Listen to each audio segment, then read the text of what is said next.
it's pretty successful. I poured the second load of foam. As you can see, I've got a few big bubbles coming up in here, but it's all gone off. It's pretty good. You know, I mean, it's definitely got tons of potential.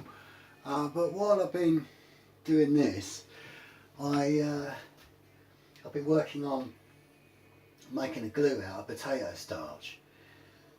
And I've got a bag of that, and I've knocked some up, and so far so good. I've stuck a layer of tissue paper onto an offcut. Where is it? And I can show you. Hold on.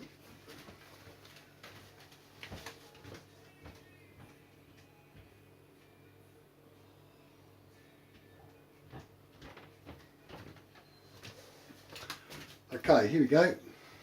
So, got some tissue paper, and I've made some potato starch glue, which you heat up.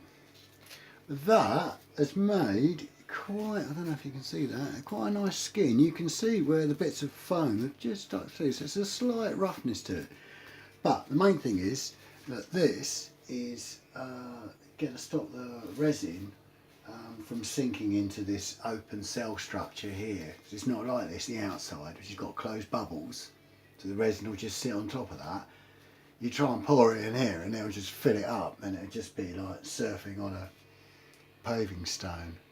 So that works, and I've knocked some more up. I've got it in the fridge there, but I'll show you how to make that.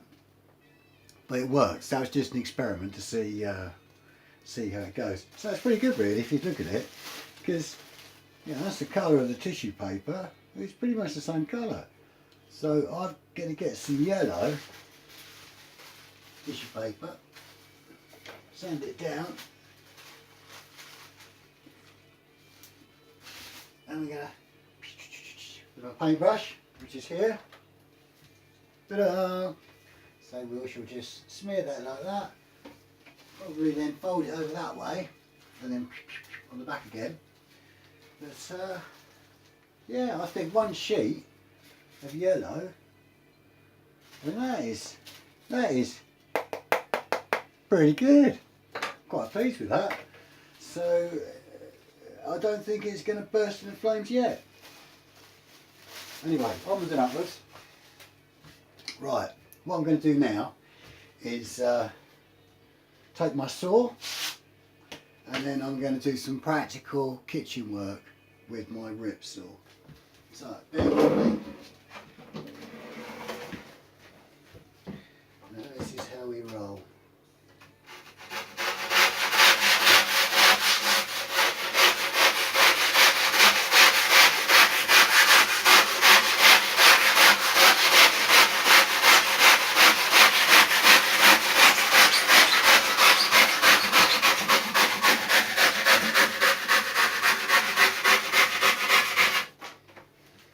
Something really satisfying about this.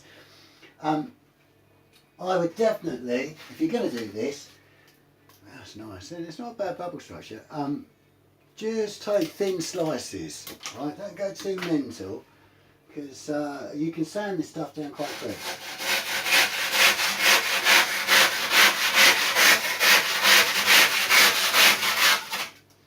I'm just getting a rough shape of it.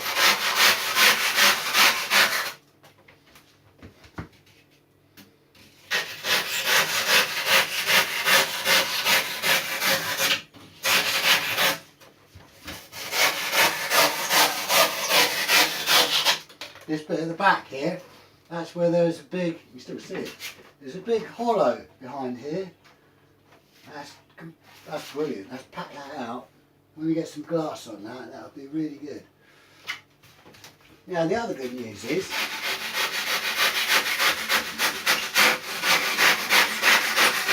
it looks like we're going to have offshore winds for a while. So there's a good chance we're going to get some surf. And it's an even better chance I'm going to have this back in the water. And then I'll get the GoPro on and see how it goes.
It's pretty good, this saw.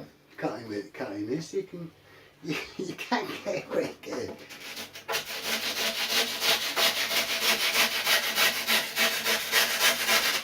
By the way, I'm not actually touching the board, because if you do, obviously you're going to wreck it.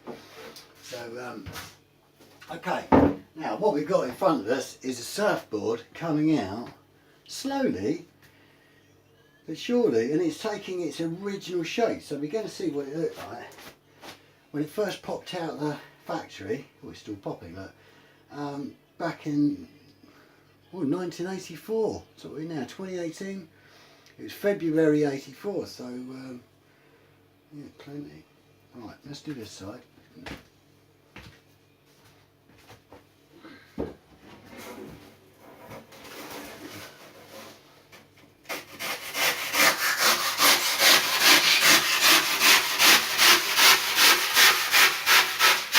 Now I like the idea of doing stuff in your kitchen, because people just, oh, where can I do this? I've got a little flat. Oh no, I can't do it. Help. If you've got a kitchen, just get the tables out of the way. Anything, put it out in the hole. Don't worry about it. Get into it, but look what you're doing. So when you saw it, look at what you could do if you slipped and stabbed the floor.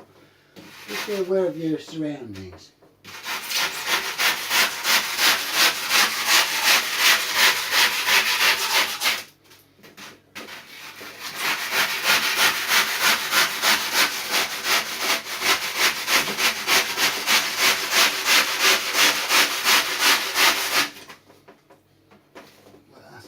Chunk of foam, that is.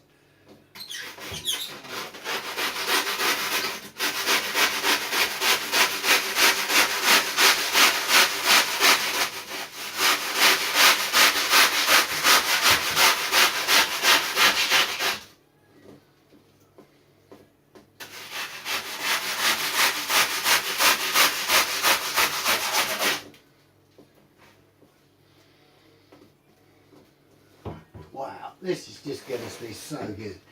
And the weight of this hasn't gone up much at all. You know, I mean, it's just negligible. And that tissue paper, that's 18 grams a square metre, so nothing. And the gear I'm mixing up to stick it with, well, I mean, that's just mainly water. Yeah, incredible. Yeah. If we were using epoxy, we'd be putting weight on, but because we're not,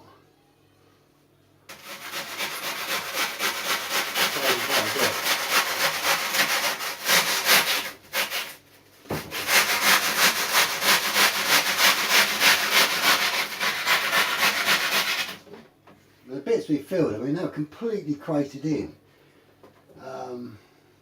just ridiculous. So, it's good news, it's crackling now.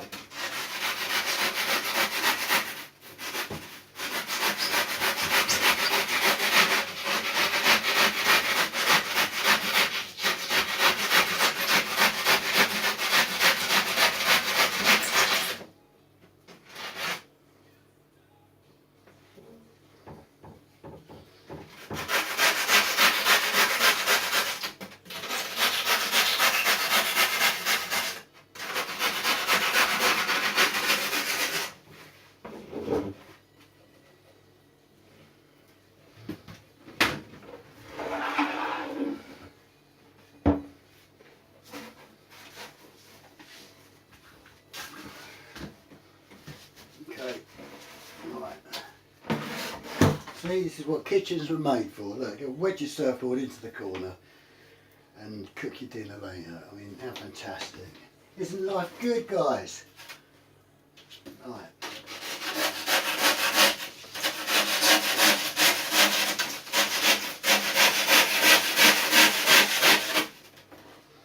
There's a load of political bullshit going on in the UK at the moment.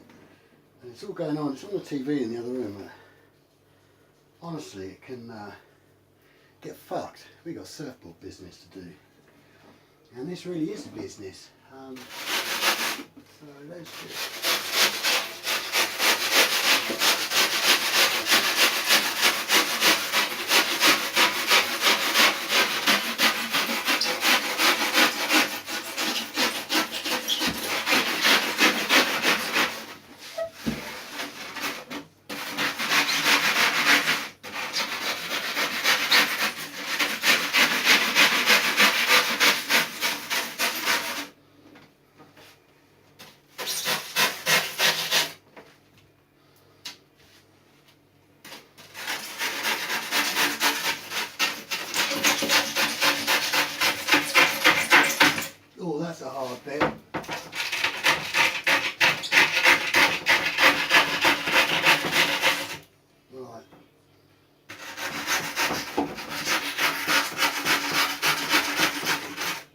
pissing around with it. It wasn't quite dry. Right, it looks like dog sick, but that's good to go. That is good to go. I saw, look at that. The problem is when you saw it, it just sticks and you get, you see this, it's like sand. It gets all in your hands, can you see that? And it's still popping and crackling, to be honest. It's been drying for a couple of days, but never mind. We'll sand it anyway. But, yeah, so this is what you can tread through the house as you do your work in the kitchen. So be aware, be very aware. Okay, here it goes. Again, this is my 120. I've got a bit of PTFE, it's a bit of chopping board actually. Which, oh, here's a bit of it. There we go. So I've cut a slice off of that, like you do, because you always do that, don't you? Well, I do. And I've made that because this is slightly flexible. It's stiff, but not stiff. So yeah, it's good for what we need. So first things first, we're going to find a stringer again, and that will give us a mean level to work from. So, not too hard because it'll just wear you out, because this is about being chilled.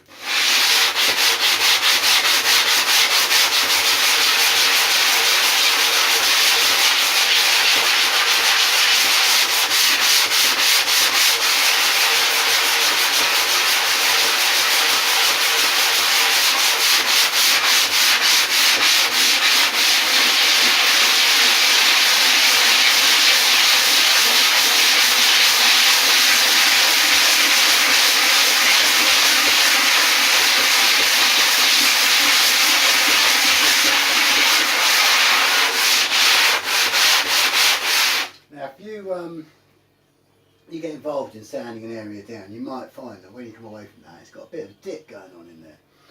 So if you have your sanding block like that, one finger at the front, palm at the back. If you put it back, there's a dip there, we know there's a dip there.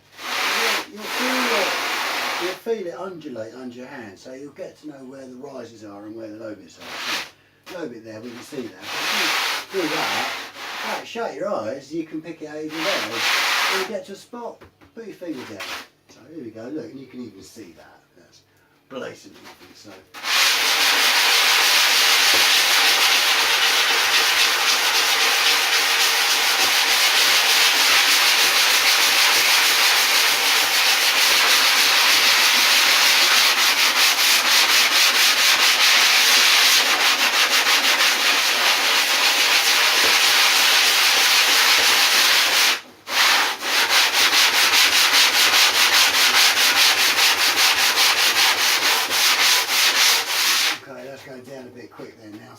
We won't go too bonkers there because, you know, it would defeat the object when they sand it all off again. And I have no more LD40, so we can't make any more foam.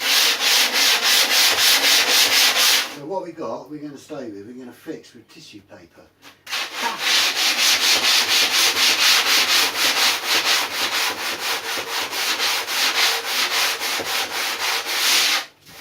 Good work, we're getting somewhere.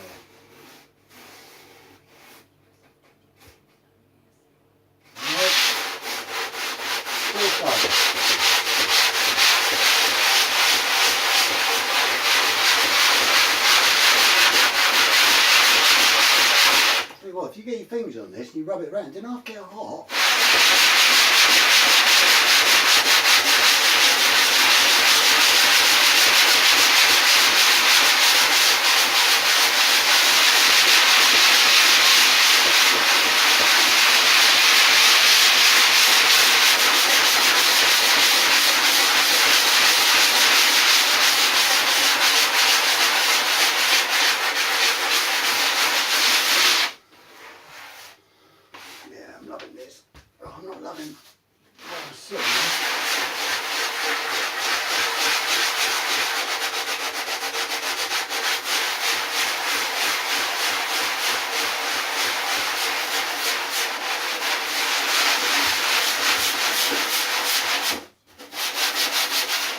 Down like this, yeah, quite close. just go really, you know, if you just push this paper around like that, imagine the weight of how heavy that is. Pretty much, just move it around without pushing any weight down. So just the weight of this pad, because it will sand that quick. And if you're not careful, whoosh, you'll go past and you get a big dip. Look really stupid when it's painted.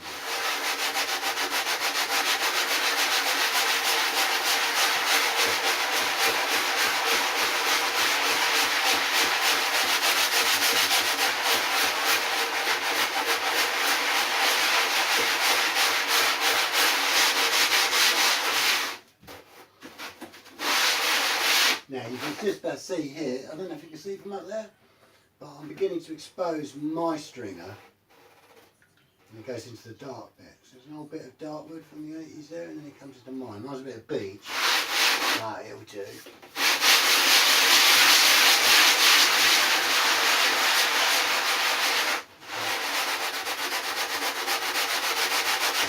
Okay, so I've got my palm pretty much on the string a bit. So that's our level running way down, and I'm pivoting off of that, so we can't go too deep.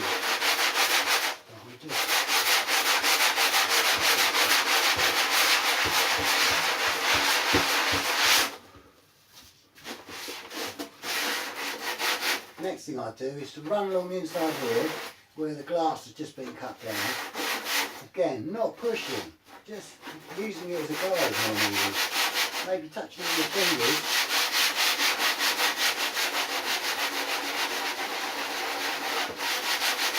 Try and get the edge, so it's already there.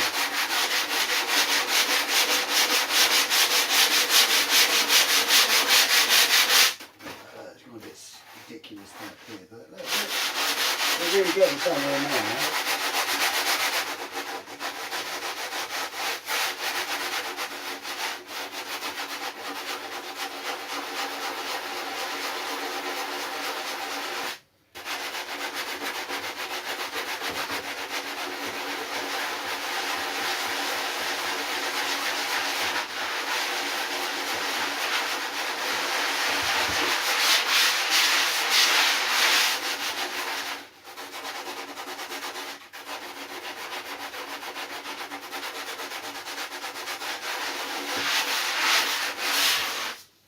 Look, is that not the beans or what? Look at it. That was so effed up in there. It's smashed to bits. I mean, I smashed my head on it. I put a big dent in it. But it really was caved in. It was caved in when I got it. This came out of a van, a split screen, which turned up from California. It's an ex-Huntington Beach hire board. And it was completely delaminated. So I just cut the deck out, ripped it out, dropped another one in, and not initially, I think I let it dry out for quite a while because it was just like half the Pacific was in it. And then, yeah, glassed it up. Don't think I used it for a few years. Anyway, I chucked it in the water a couple of years ago. Jesus Christ, does this thing go? And it really does fly. So, kudos to Lance Collins. You really know your stuff. We're going to save this so that, well, if anything, my kids can get on it. But what an amazing surfboard. What a truly fantastic surfboard. Anyway, enough of the mic up, let's carry on.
so future people, when you fix your surfboard, do not sand the stringer down. That's there for a reason. It's there to donate where the centre of the board is. If it's flat, you can't, your arch of your foot is supposed to be there. So if it's pivoted, you can tip that way, you can get your heel in.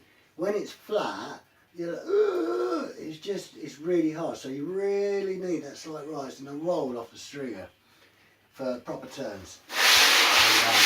There you go.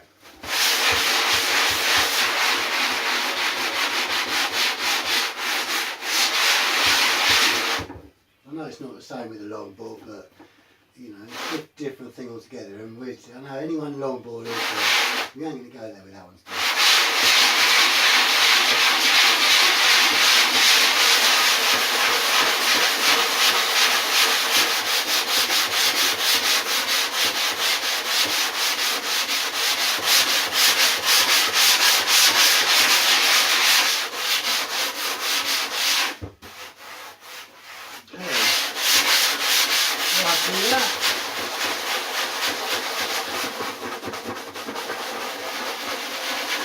So I'm not actually taking anything off of what was there before. That was really good.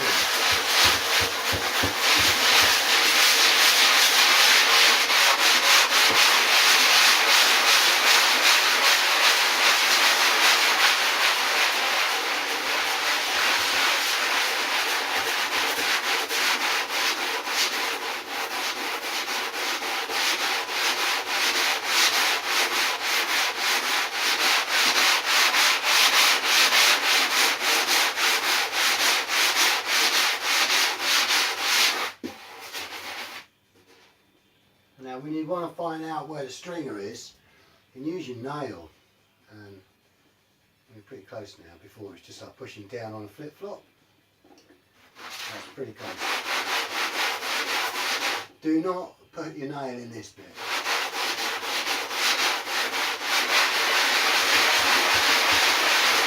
In fact, once this is done, you just want to keep it away from, especially dogs. I say top of the list would be Jack Russells, obviously. Jack Russell, small children, any other humans, because they're just going to jump up at it, scratch it. A bit like having a fresh tattoo. Someone's going to scratch it and bump into it as soon as it's done and really hurt you. So yeah, stash this away, because something will happen to it in between you doing this and you laying up the tissue. Because if you're like me, I've worked out the glue, how to do it, crunched it all, looks good, but I've forgotten to order the tissue paper, and it's Friday, and if I order it now, earliest is going to be like Monday, so bollocks.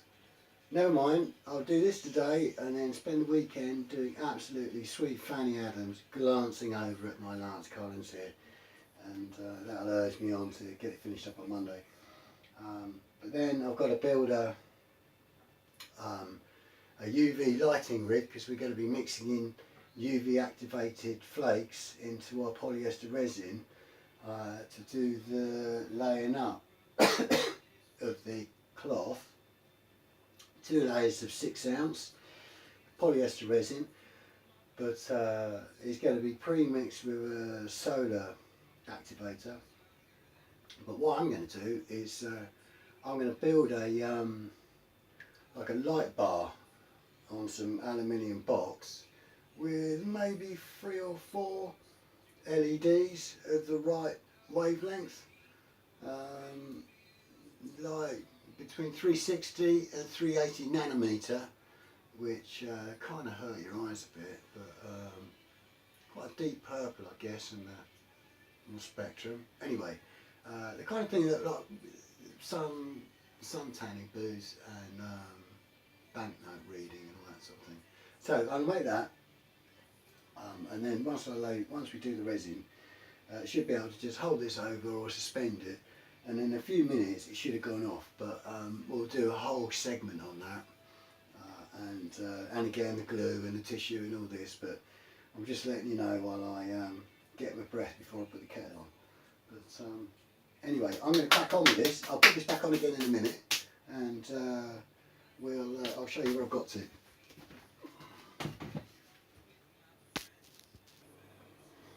Okay, right. So that's took a bit longer than I thought, but it's good. Now what we got, well, it's really good. I'm really impressed. It sounded a treat. So I kept to the stringer, got the flat, got the edges. I mean, it's not perfect, but you know, it's way better than it was. I mean, it's got volume, looks good. So what I'm going to do now is going to get the vacuum cleaner, good old clean up I think, and a cup of tea. So yeah, let's go and do that now.